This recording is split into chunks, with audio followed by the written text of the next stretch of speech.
Fox Carolina Weather. Weather Rate certified most accurate local forecast.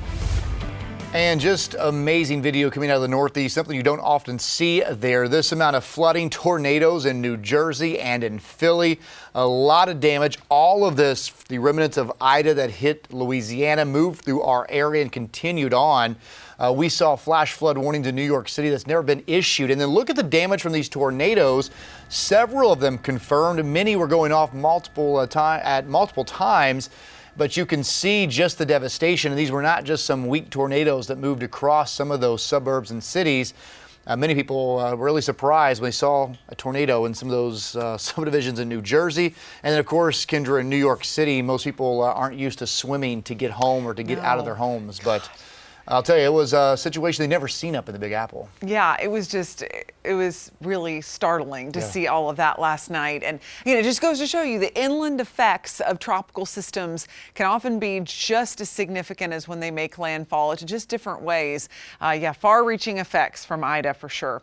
It is mild out there right now. Luckily, the effects of Ida for us have moved off, and now we're just getting the cool air behind it. A cold front helped to push through, and it's making it feel nice outside. And as we go into tomorrow morning, 59 for the upstate, mid-50s in the mountains, a touch of fall in the air, and then it's going to warm up. It'll get to 84 by the end of the day in the upstate, upper 70s for the mountains. But with lower humidity levels, it'll feel more tolerable to be outside. So good news, if you sweated a lot at your high school football game last week, it'll be better this week. 78 for kickoff, and temperatures will be at around 70 for halftime. So a really nice evening, nice and mild. And, again, without the humidity, you just don't feel as uncomfortable outside. We're going to give Friday a perfect 10 on the Carolina Sky Meter. And Saturday looks good, too. So South Carolina taking on Eastern Illinois at Williams-Brice Stadium. The evening temp around 82, but it'll cool down nicely through the game. Same thing for Clemson and Georgia,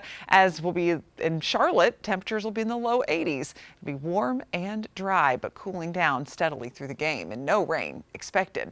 And on our tropics tracker, not tracking anything in the United States any longer. The remnant rain of Ida is pushing out of Maine currently. We're watching an area just off of the African coast that has about a 30% chance of development. We've got a Category 1 hurricane in Larry that's out in the central Atlantic, but the good news is it's not expected to move toward the U.S. It's going to curve north before it can even hit the Caribbean. And then just a very small chance of development in the Caribbean at 10%. So right now we're looking pretty good for avoiding any tropical trouble for a little while. And I'll tell you, just about all of the United States happy about that, but especially the Gulf Coast, us after dealing with 2 systems in a row over 2 weeks. And then looking ahead, we've got nice weather for the Labor Day weekend. Slight chances of rain will start to return as we get into Sunday and Monday.